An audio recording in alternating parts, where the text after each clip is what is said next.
Tapi kalau suara saya gimana Pak? Bisa kedengeran? Sekarang sudah lebih baik ya, sudah lebih baik sekarang suaranya. Oke, ya, ya, saya ganti earphone tadi. Sorry Oke, sorry. Pak, aku mau nanya aja nih sekarang ya. Semoga bisa terjawab nih Pak ya. Walaupun saya ngeblur, tapi Amin, suara amin. saya kalau terdengar juga oke. Oke. Jadi yang sebenarnya saya mau tanyakan adalah, kan memang kita melansir dari data Kustodian Sentral Efek Indonesia bahwa jumlah investor di pasar modal ini mencapai sekitar 600.000. Ini investor baru nih ya Pak di Indonesia dari mulai Januari hingga Agustus. Nah, yang menariknya adalah ini di mayoritasnya adalah kalangan milenial Pak, sebesar 65,8%. Nah, ini yang saya mau tanyakan adalah si kalangan milenial ini sebenarnya appetite ke capital market ini lebih ke long term investment atau short term investment sih Pak? Kenapa sampai banyak banget gitu Pak? Iya, memang umumnya kalau milenial ya, terkait dengan usianya juga yang masih muda gitu ya, masih lebih risk taker umumnya ya. Jadi sehingga akhirnya juga lebih Mm-mm. banyak mungkin ke apa namanya, ke jangka pendek ya untuk transaksi yang untuk trading ya, banyaknya seperti itu. Meskipun juga nggak sedikit juga ya, ada juga yang memang juga berinvestasi jangka panjang, sudah mulai juga memilih perusahaan-perusahaan yang punya kinerja baik dan kemudian juga mulai untuk berinvestasi jangka panjang, Mbak Clara. Oh gitu. Jadi kalau misalkan dari dilansir dari Bapak nih ya, berarti investor-investor milenial ini lebih ke short term karena mereka memang appetite-nya ini risk taker gitu ya Pak? Iya, biasanya kalau masih muda biasanya lebih lebih risk taker ya dibandingkan kalau sudah bertambah umur biasanya sudah lebih lebih hati-hati ya, sudah lebih hati-hati. Tapi kalau biasanya anak muda itu masih lebih berani mengambil resiko. Itu seperti itu biasanya. Oh, baik, baik, baik. Nah, karena memang kita melihat nih appetite anak-anak muda alias milenial ini lebih ke risk taker, sebenarnya Pak kalau misalkan kita bisa analisis gitu ya, ini investor milenial ini lebih mencari saham yang tier 1 gitu ya, yang blue chip, atau mereka lebih memilih ke saham-saham yang tier 2 3. Mereka lebih condong kemana sih, Pak? Ya, sebetulnya ya kelompok juga ya. Ada memang yang mereka investasi pada saham-saham yang blue chip gitu ya. Tapi juga Uh, sebagian juga memang ada yang berinvestasi pada saham-saham yang di tier 2 atau katakanlah juga di tier 3 ya. Tapi yang paling utama adalah ya kita juga mengedukasi investor-investor milenial ini juga untuk mengenal perusahaannya dulu tentunya sebelum membeli sahamnya ya. Jadi tidak main asal beli, tapi juga kenali dulu perusahaannya. Meskipun itu dia katakanlah betul berada sekali, di Pak. blue chip atau katakanlah di tier 2, tier 3 gitu ya. Tapi yang paling utama adalah bagaimana kita mengenal perusahaannya terlebih dahulu. Nah, edukasi-edukasi Betul, ini Pak. yang secara rutin diselenggarakan oleh Bursa Efek Indonesia ya melalui kegiatan-kegiatan sekolah pasar modal. Oh gitu, baik Pak, baik Pak. Jadi memang dari IDX-nya itu juga udah ada semacam campaign-nya gitu ya Pak ya, untuk mengajak investor-investor khususnya yang milenial ini untuk menabung saham gitu ya Pak.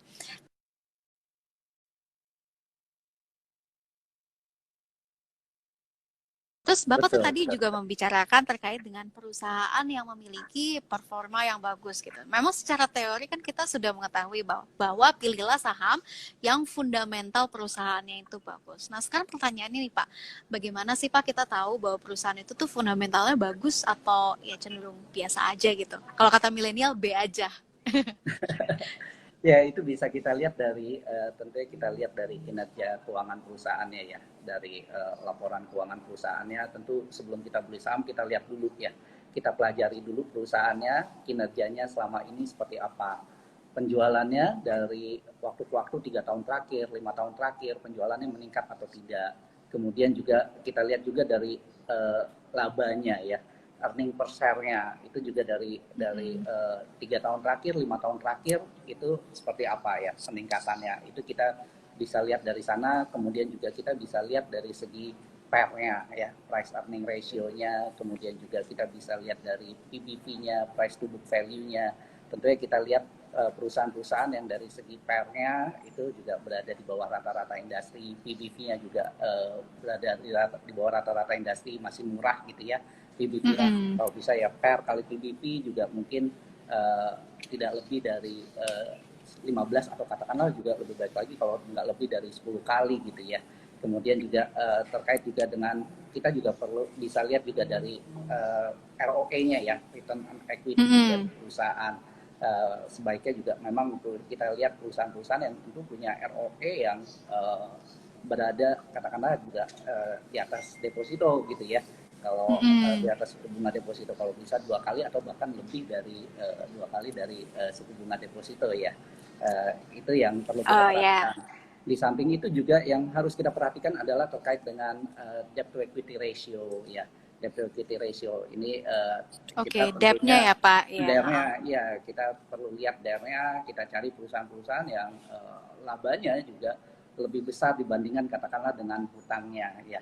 Kalau hutangnya lebih besar daripada modalnya ya ini Pak patut dipertanyakan ya Pak. Jangan-jangan perusahaannya kerja buat bayar hutang gitu ya, bukan buat pemegang saham. Nah ini mungkin juga bisa diperhatikan oleh investor milenial dalam rangka melihat fundamental dari perusahaan.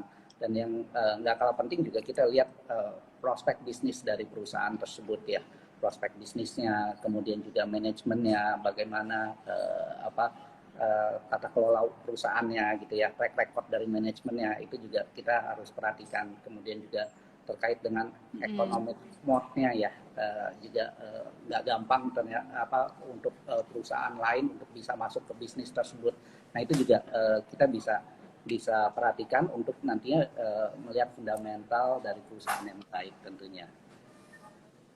Oke, baik Pak. Itu sangat luar biasa sih Pak, tips-tips dari Bapak bagaimana kita menganalisa suatu perusahaan ini fundamentalnya bagus atau enggak. Terus untuk sobat investor nih, kalian kalau misalkan ada pertanyaan-pertanyaan, kalian bisa aja komen di Instagram kita ya.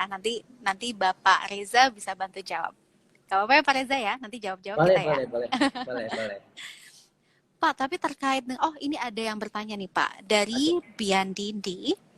Selain sektor perbankan, sektor mana lagi yang low risk ya Pak? Low risk Pak. Sepertinya ini bukan investor milenial Pak, karena dia appetite-nya low risk Pak. Ya, kalau low risk ya mungkin ya kita juga perlu perhatikan ya. Mungkin saya juga nggak akan kasih terkait katakanlah sektornya ya. Mohon maaf karena saya tidak dalam posisi katakanlah untuk memberikan rekomendasi ya, karena saya di Bursa Efek Indonesia ya tentu tidak dalam kapasitas memberikan rekomendasi terhadap katakanlah saham atau katakanlah sektor. Tapi mungkin investor-investor milenial gitu ya, itu bisa melihat dari bagaimana prospek bisnis dari perusahaannya ke depan ya. Dari sektor-sektor yang kira-kira ke depannya itu ya tentu kita harus analisa ya, mana yang demand-nya akan tinggi gitu ya, penjualannya juga akan meningkat, apalagi dengan kondisi kayak sekarang nih gitu kan. Sekarang iya Pak, pandemi gitu kan, dalam kondisi pandemi dan kemudian juga orang banyak katakanlah juga melakukan secara daring ya, kegiatan-kegiatan termasuk kita dengan IG Live gitu ya.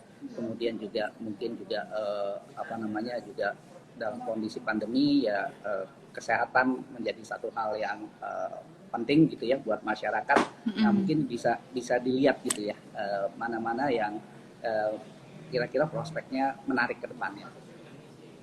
Baik Pak. Ini ada pertanyaan lagi Pak dari sobat investor.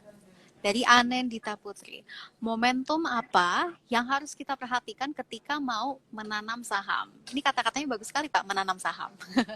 Jadi momentum apa Pak yang harus kita perhatikan nih ketika kita mau menabung saham? Ada banyak hal ya yang harus kita perhatikan, termasuk juga katakanlah terkait dengan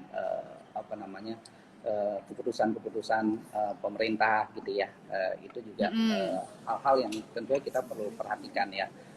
Baik itu yang berada katakanlah juga terkait dengan ekonomi, katakanlah perubahan tingkat suku bunga gitu ya, kemudian juga apalagi kondisi kayak sekarang mungkin juga dengan ditemukannya vaksin gitu ya, pada saat vaksin itu ditemukan, Iya, mungkin itu itu bisa juga menjadi itu jadi sentimen positif ya, Pak ya? betul, itu jadi momentum yang mungkin ditunggu-tunggu gitu ya oleh masyarakat, begitu katakanlah vaksinnya sudah oke dan sudah bisa langsung dipakai oleh masyarakat, digunakan oleh masyarakat.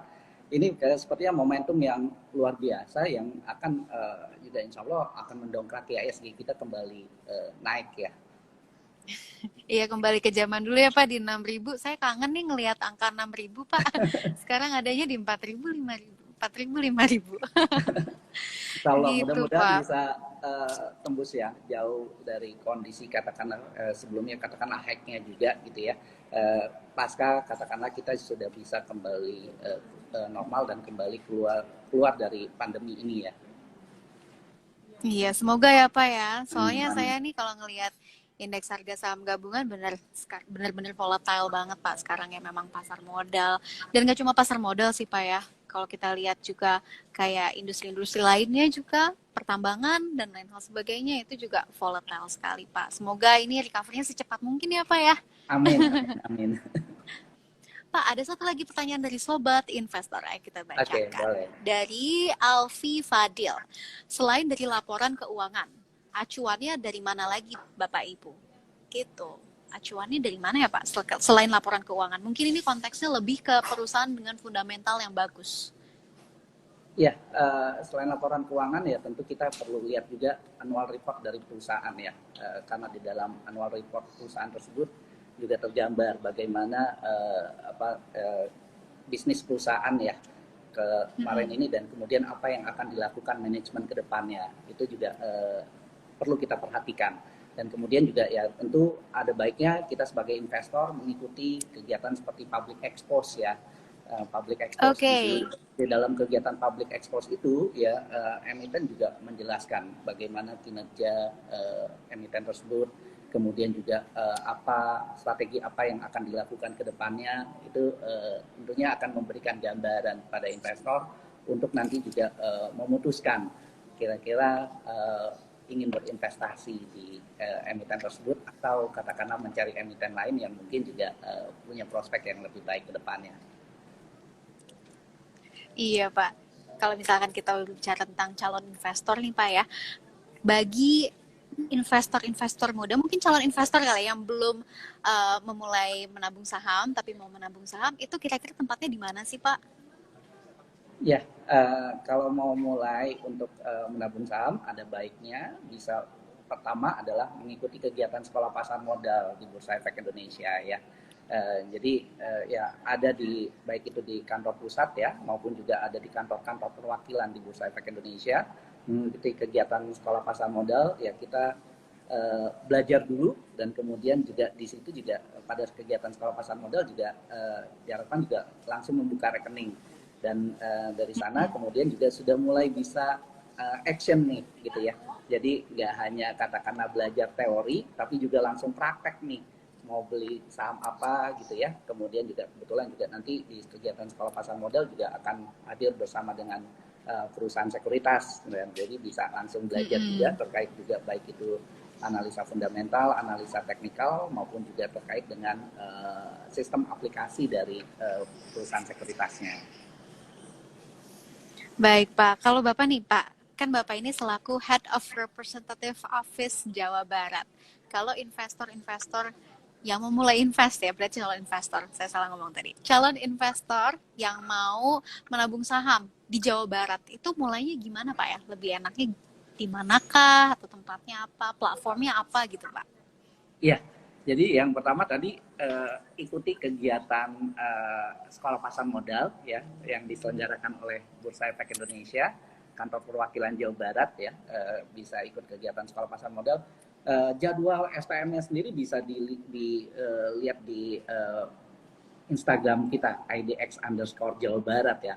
IDX_Jawa Barat itu Oke, jadwal IDX_Jawa Barat.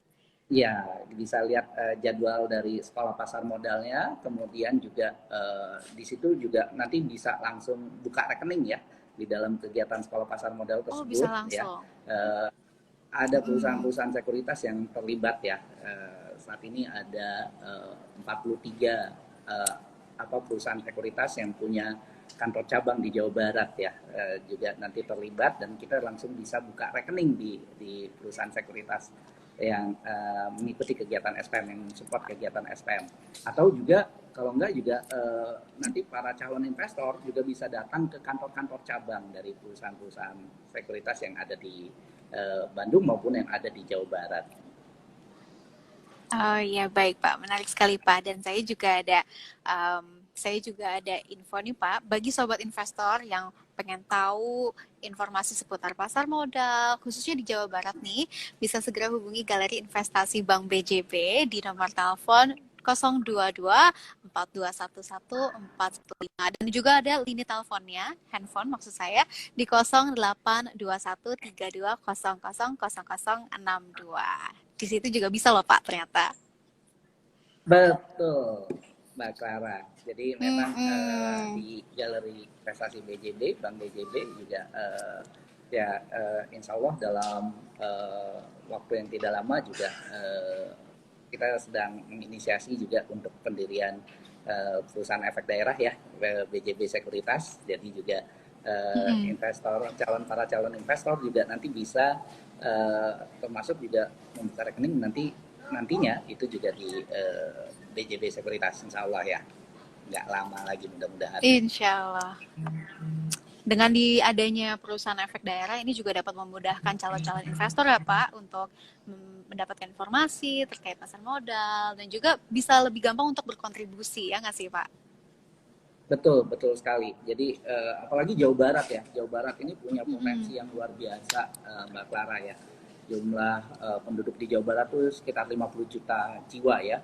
Kemudian juga jumlah Mm-mm. DPT-nya dalam artian orang yang punya KTP itu 33 juta jiwa di Jawa Barat.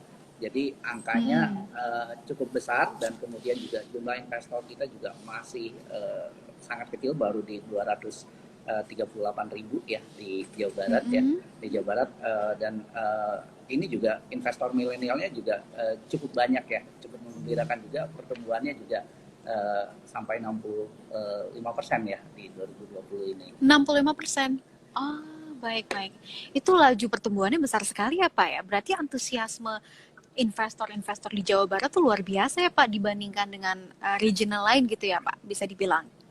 Ya, alhamdulillah pertumbuhan jumlah investor di Jawa Barat sangat menggembirakan ya, Mbak Clara. Kalau kita lihat di rata-rata penambahan jumlah investor setiap bulannya di tahun 2019 itu hanya 3.500 investor per bulannya. Tapi di Mm-mm. era pandemi sekarang, di masa pandemi sekarang, 4 bulan terakhir bahkan di Juni itu jumlah investor kita meningkat sampai 7.200 investor baru. Dalam artian Wah, luar biasa ya Pak ya. dua kali lipat dari penambahan jumlah investor rata-rata per bulannya tahun lalu. Di Agustus, Padahal, mm-mm. ya di Julinya itu nambah 6.900 investor baru, Agustus 6.800 investor baru, dan hebatnya lagi September itu nambah 10.200 investor baru selama di bulan September. Jadi hampir 3 kali lipat dari penambahan di tahun 2019 ya. Rata-rata per Berarti bulan memang di 2.900. September ini tuh yang peak seasonnya kali ya Pak untuk investor. Wah, luar Mu- biasa sekali Pak. Kita memang di tengah Mudah-mudahan peak pandemi seasonnya tapi bukan apa? bukan September ya, karena bulan Oktober Uh-uh. ini adalah bulan inklusi Mm-mm. keuangan ya, bulan inklusi keuangan. Oh Jadi ya. kita masih berharap Oktober ini pertumbuhannya akan lebih tinggi lagi dibandingkan katakanlah di bulan September, karena kita kegiatan-kegiatan literasi maupun inklusi kita di bulan Oktober ini juga luar biasa banyak, termasuk juga saat ini sedang berlangsung juga Capital Market Summit and Expo ya. Oh Uh, iya, Capital Market Summit and Expo ya. Uh-uh. Betul. Nah, mudah-mudahan melalui kegiatan ini juga apa namanya, pertumbuhan jumlah investor kita akan jauh lebih meningkat lagi ke depannya.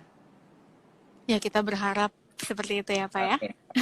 Ya, Pak, karena ada ruangnya satu masih pertanyaan sangat lagi Pak. besar ya. Oh, betul Pak.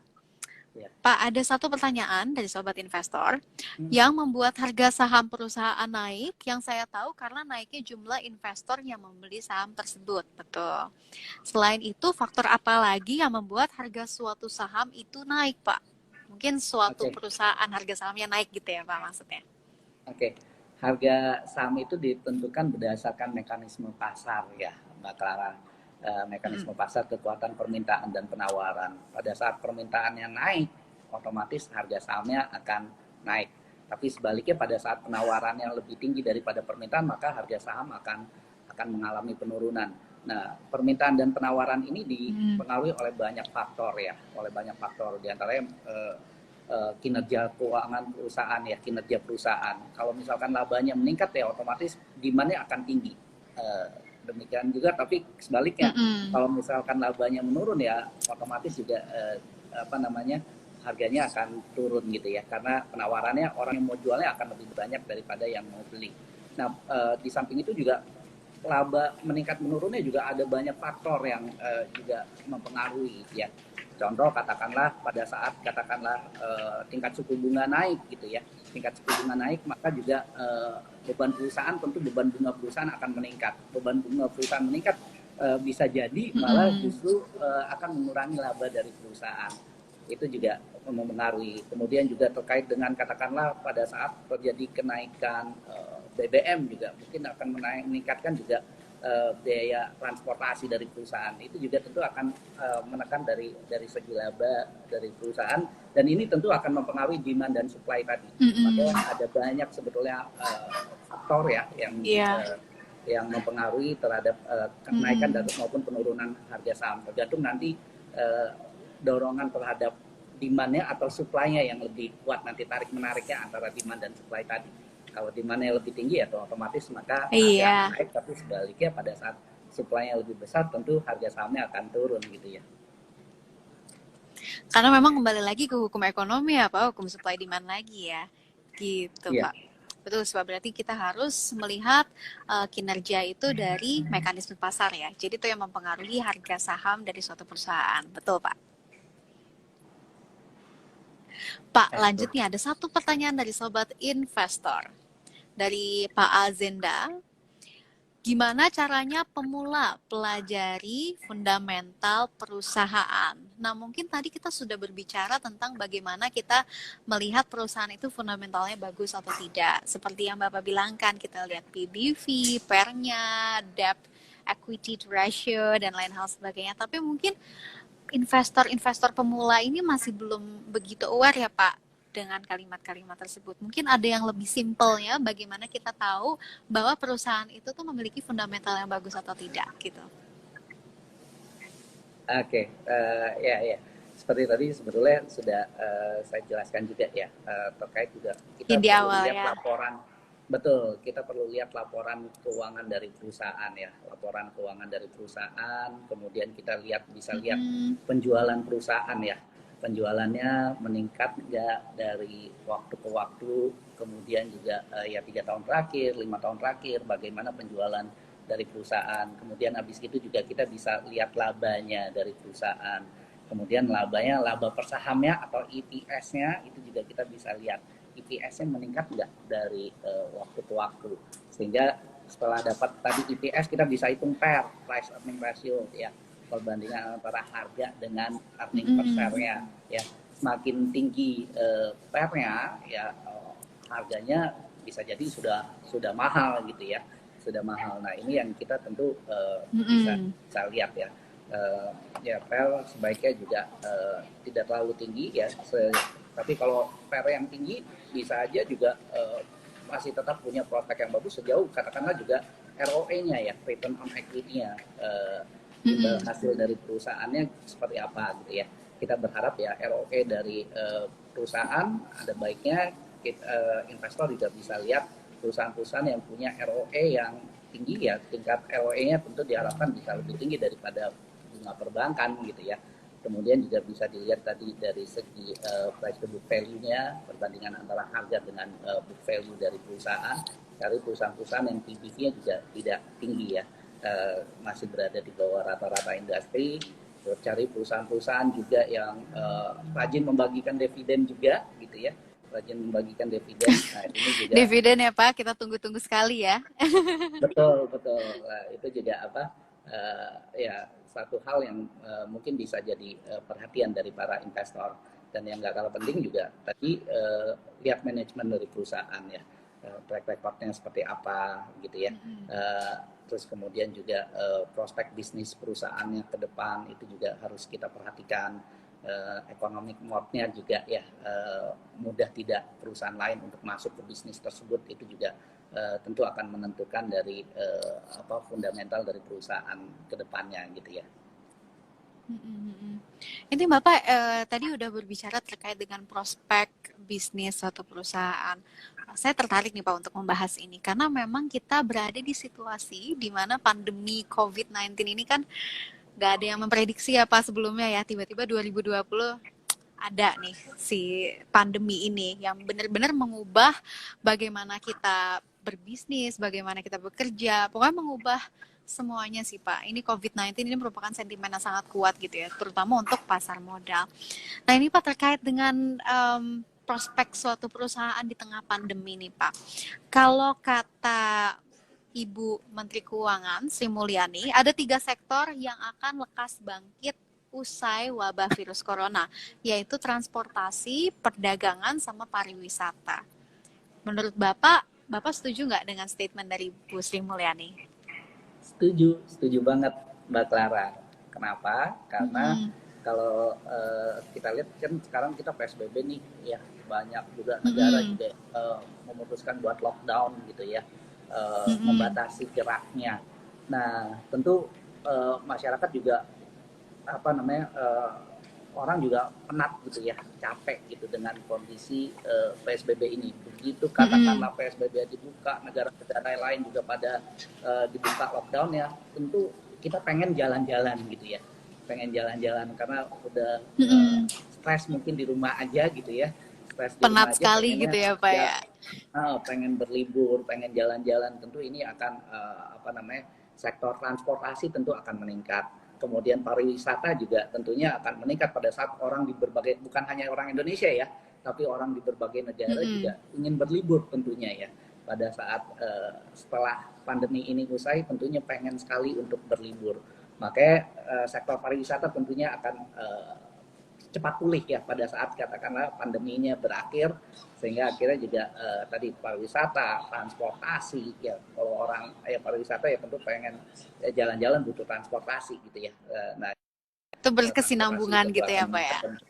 Betul, dan juga tentu nanti beli oleh-oleh dan lain sebagainya ya, itu sektor terkait dengan perdagangannya gitu ya, juga tentu akan meningkat ya pasca pandemi ini berakhir. Jadi saya sangat setuju ya dengan apa yang disampaikan oleh Bu Menteri. Sangat Dan setuju, sekali iya. lagi mudah-mudahan pandeminya cepat berakhir ya Mbak Clara ya, sehingga kita juga kita berdoa Pak untuk itu. Bisa segera jalan-jalan juga ya Pak.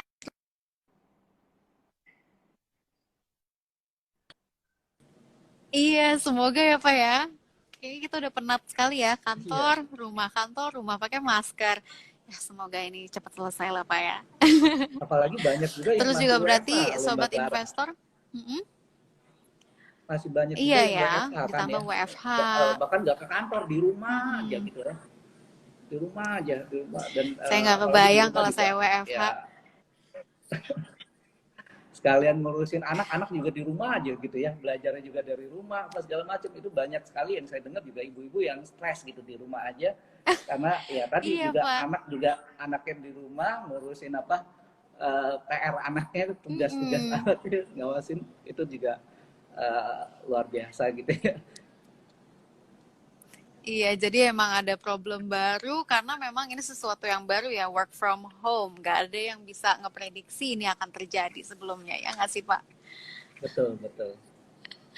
Iya, jadi kalau misalkan melansir tadi apa Bu Menkyu bilang bahwa transportasi sama pariwisata walaupun sekarang terpuruk cukup dalam, tapi nanti juga akan rebound ketika vaksin ditemukan atau probably ketika pandemi ini hilang. Ya mungkin nggak 100% tapi sudah tidak seperti pandemi ini lagi gitu ya Pak. Dan mungkin kita bisa underline lagi sobat-sobat investor mungkin yang sahamnya nyangkut di sektor-sektor tersebut sekarang, jangan berkecil hati karena memang nih prospeknya sangat tinggi nih, apalagi kalau misalkan sudah naik lagi trennya pariwisata sama transportasi, karena itu berkesinambungan ya Pak ya. Iya, iya. gitu. Dan juga nih kalian sobat investor yang tadi kan dari tadi kita ngomongin tentang sektor ini, saham di sektor mana yang lagi prospeknya bagus atau enggak. Pasti kalian kan pengen banget untuk menabung saham juga kan. Nah, bagi sobat investor yang pengen tahu untuk informasi seputar investasi, kalian bisa aja hubungin Galeri Investasi Bank BJB di nomor telepon 022 4211 415 dan juga di teleponnya di handphone di 0821 3200 0062. Gitu, Pak. Pak, tapi saya sekalian Iya. mau nanya nih, Pak. Selain di galeri Oke. investasi ini, tadi kan Bapak juga bilang ya bahwa sebenarnya Indonesian Stock Exchange maupun yang di pusat Jakarta maupun yang Jawa Barat di semua cabangnya itu juga melakukan sosialisasi ya untuk orang-orang menanam saham di ya IDX gitu ya, Pak. Itu gimana sih Pak caranya IDX itu menggait investor-investor baru?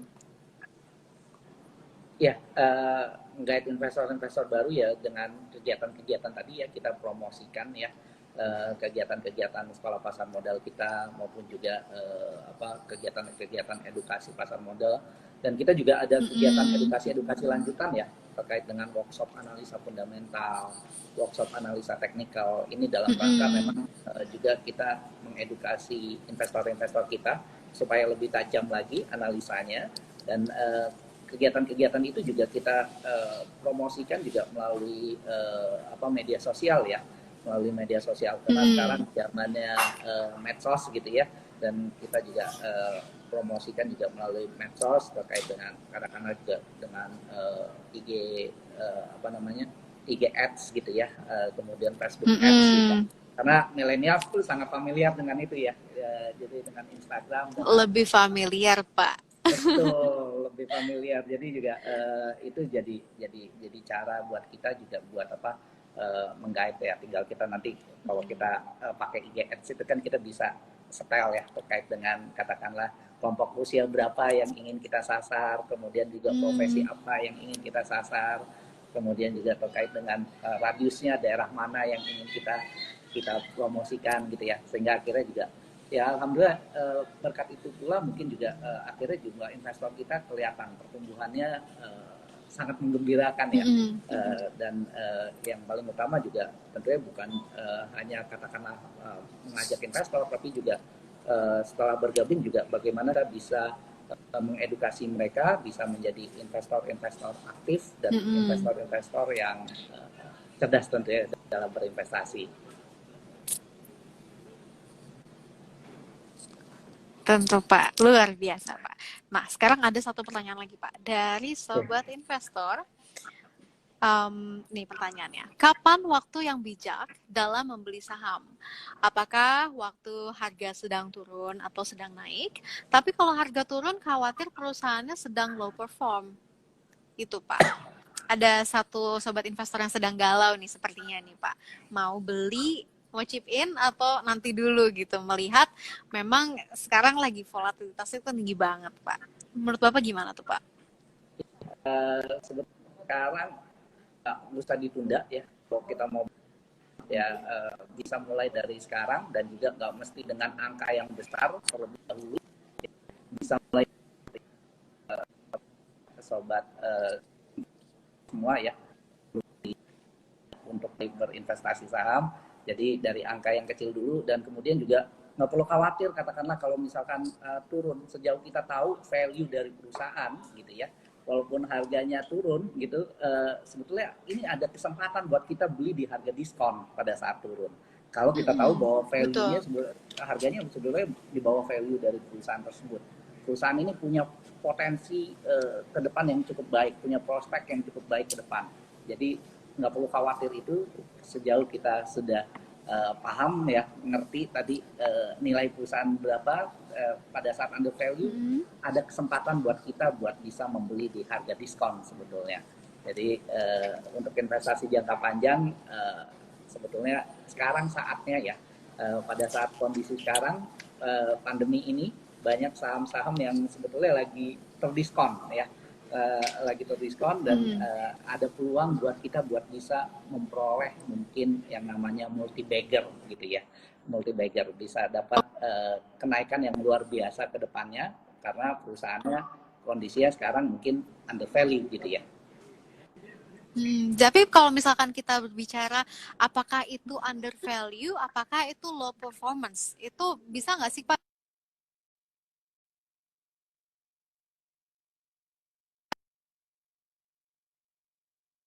Clara, sorry, ini Halo? terputus barusan. Oh, Halo, tadi terputus, terputus sorry. ya?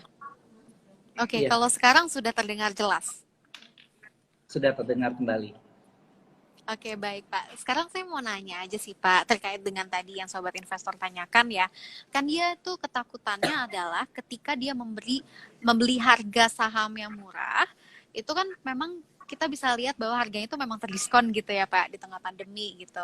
Bisa menjadi cuan bagi kita, tapi bisa nggak sih Pak kita perceive bahwa harga saham yang cenderung di bawah itu menandakan bahwa perusahaan itu low performance Pak?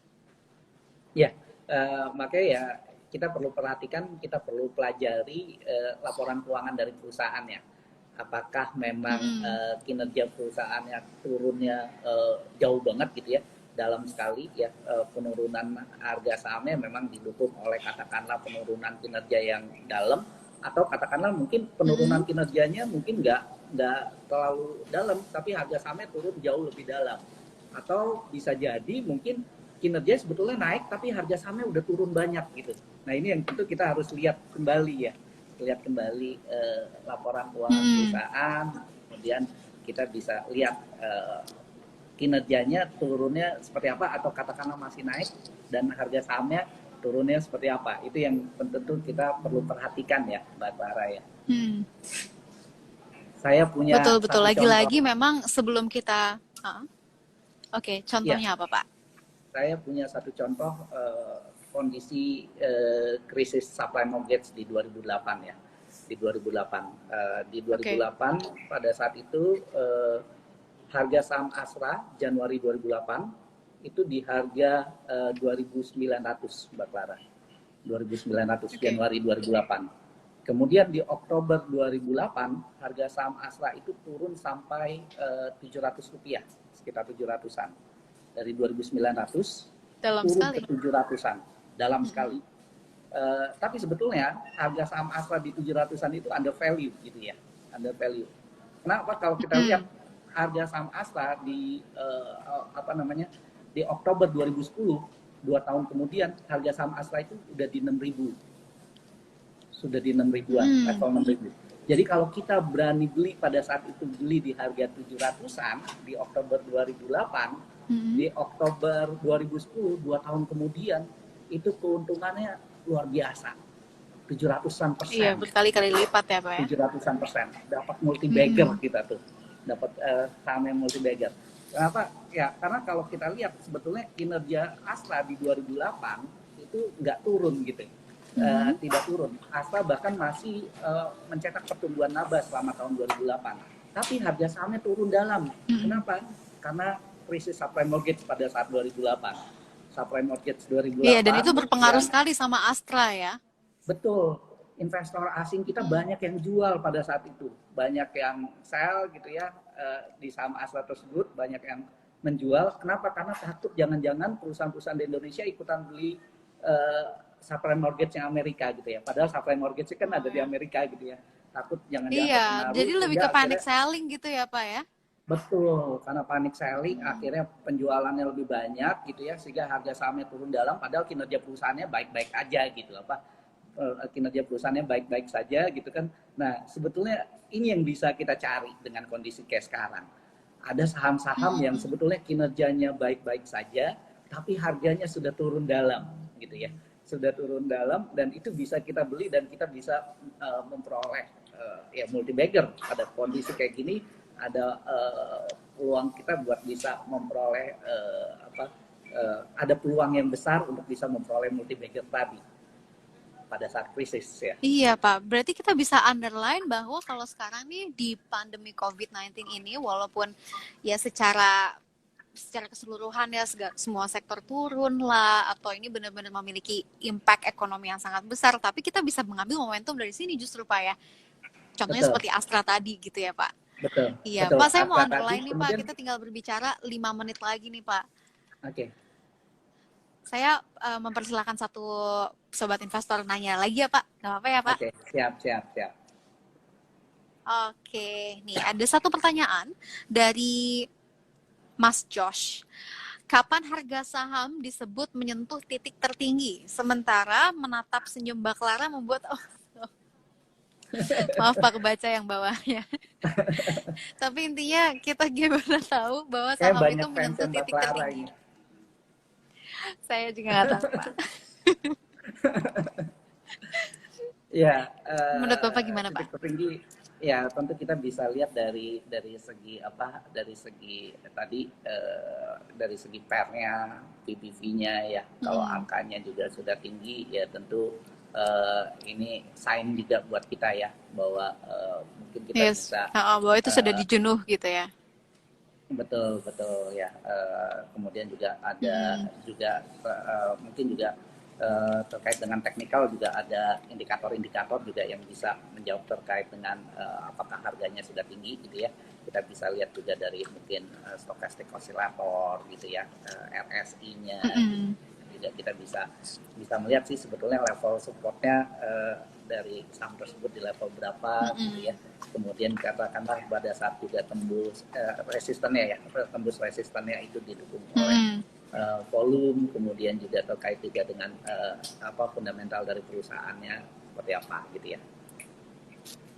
Oke, berarti ini lebih kita bisa melihat support atau resistance dari suatu angka apa ya harga saham itu juga dilihat dari si P, PBV atau PR gitu ya Pak ya. Jadi kita bisa analisa perusahaannya itu lagi. Balik lagi kita harus analisa perusahaannya terlebih dahulu baru kita bisa menentukan apakah itu di titik support atau resistance ya begitu ya Pak. Betul. Jadi kita jangan main asal Iya beli Pak. ya. Kita harus tahu perusahaan yang mau kita beli, pelajari dulu perusahaannya. Jadi jangan main asal beli. Kita tidak mengajak Mm-mm. apa sobat investor buat spekulasi, tapi kami mengajak buat investasi. Spekulasi when we buy Betul something Pak. without adequate research. Mm-hmm. Ketika kita membeli Saya setuju sesuatu banget tuh tanpa Pak. riset yang memadai, maka kita sedang spekulasi. Mm-mm. Makanya sebelum kita beli, ya kita tahu dulu perusahaan yang mau dibeli. Nggak beli kucing dalam karung ya. Betul Pak. Saya suka sedih sih Pak kalau misalkan ada orang nyamain saham itu sama kayak judi. No, it's not.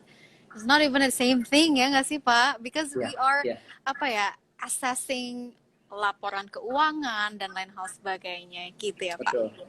Dan bukan main saham ya, Mbak Clara ya, tapi Nabung investasi saham. saham, nabung saham, betul. Jangan main Betul. saham, bukan main Ya. saham. Tuh sobat investor, bukan main saham ya. Nggak ada tuh main-main saham, adanya nabung saham. Karena Camkan kita itu. tidak sedang main-main, ya, sedang menginvestasikan uang kita tentu Betul. nggak main gitu ya. Betul, karena ini kan uang ya Pak, bukan buat mainan gitu. Ya Pak, ini pasti dari pembicaraan kita banyak banget nih calon-calon investor yang tertarik untuk menanamkan menanamkan uangnya di saham.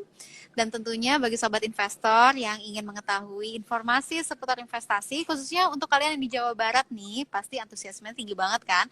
Kalian bisa hubungi Galeri Investasi Bank BJB di nomor telepon 022 4211415. Ada juga di lini handphonenya yaitu di 082132000062. Yuk nabung saham gitu, Pak. Pak, karena waktunya ini sudah menunjukkan pukul sebentar lagi jam 1 dan kita memang live-nya ini break time-nya 1 jam. Bapak terima kasih banget loh Pak waktunya untuk di IDX Channel nih. Saya tahu pasti Pak Reza orangnya dengan sejuta aktivitas nih Pak. Terima kasih sudah meluangkan waktu bersama kita Banyak, Pak. Mbak Clara. Makasih, kami Iya juga makasih Pak. banyak sudah diundang untuk bisa IG live bareng ya Iya siang hari ini. Pak. Nanti Bapak juga saksikan IDX Channel ya Pak. Oh siap, itu Nah, untuk insight-nya tontonan Pak. wajib saya ya. Iya Pak. Gitu. Nanti saya langsung siaran nih Pak jam 2:30. Bapak nonton ya. Oh siap. Sekalian saya promosi gitu. Jadi juga buat kalian ya sobat investor, menabung saham, bukan main saham. Gitu ya Pak ya. Betul sekali. Betul, ya sudah Pak. Saya pamit undur diri, IDX Channel pamit undur diri. Terima kasih Bapak Reza Sadat selaku Head of Representative Office Jawa Barat at IDX. Terima kasih banyak Pak. Terima kasih banyak, Sampai Mbak jumpa. Sarah. Sampai jumpa.